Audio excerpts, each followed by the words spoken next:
Hello, my name is Richard. You're watching Over and Over and Over Again, and this is Arsenal Oddities.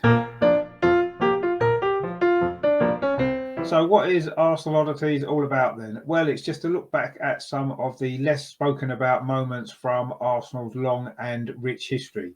In this episode, we are going to highlight the only manager to ever win promotion for Arsenal. This is the story of Harry Bradshaw.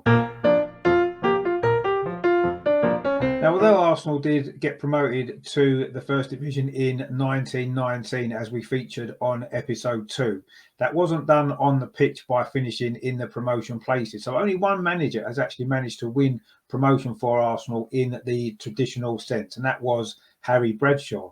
Now, Bradshaw was born in 1853 in Burnley in Lancashire, and although he was never actually a professional footballer, he was a member of the committee at Burnley from 1887.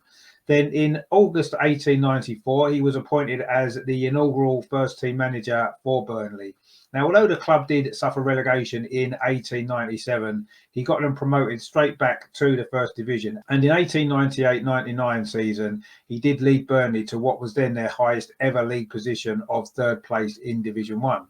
It did come as somewhat of a surprise then when, in the summer of 1899, Bradshaw took over at Second Division Woolwich Arsenal.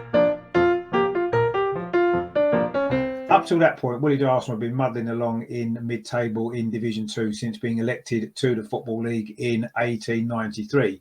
But Bradshaw's mission was to get the club promoted to Division 1.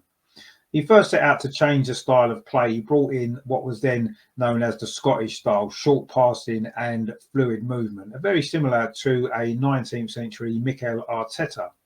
Now, it did take Bradshaw a little while to build the team that he wanted, but he did bring in some significant names to the club over the next few years, including, of course, Archie Cross, Percy Sands, Johnny Jackson and Jimmy Ashcroft, who became Arsenal's first ever England international. So after finishing 8th in his first season and then 7th the season after that, Bradshaw finally built a team that could challenge for promotion. And in 1901 to 1902 season, Arsenal did finish 4th.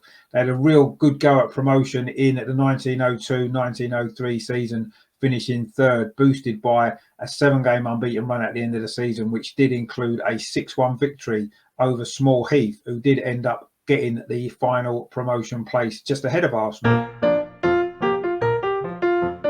Boosted by that great run at the end of the previous season, the 1903-04 season did start in fine style. Arsenal won their first 8 games, and in fact, they were in one of the 2 promotion places for most of the season. However, in December 1903, with the club really challenging for promotion, Bradshaw handed in his resignation to the club, claiming disagreements with the board. However, he was persuaded to stay on at the club until a replacement was found.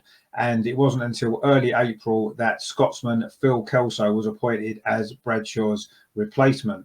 That came just 2 days before a big game against Preston, which was billed as being the title decider. That finished in a 0-0 draw at the Manor Ground, and it was exactly the same result 2 weeks later in the final match of the season at home to Burslem Port Vale that Arsenal did finally clinch promotion to the First Division for the first time in their history. Bradshaw was present on that last game at the promotion party, and quite rightly so. 13 of the 14 players who were given a medal that season by the club were players that Bradshaw had brought to the club. It was his team, it was his style of play, it was him that had masterminded the first ever promotion for the club into Division 1.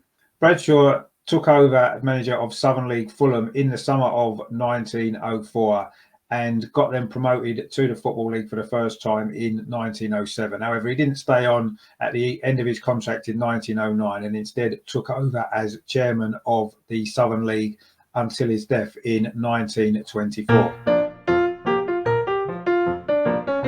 Meanwhile, at Arsenal, Kelso did manage to keep Arsenal in the top flight until he left in 1908. And in fact, the club did remain in Division 1 until 1913, just after the move to Highbury had been announced. Of course, that did lead to relegation, a story that we've touched on in an earlier episode.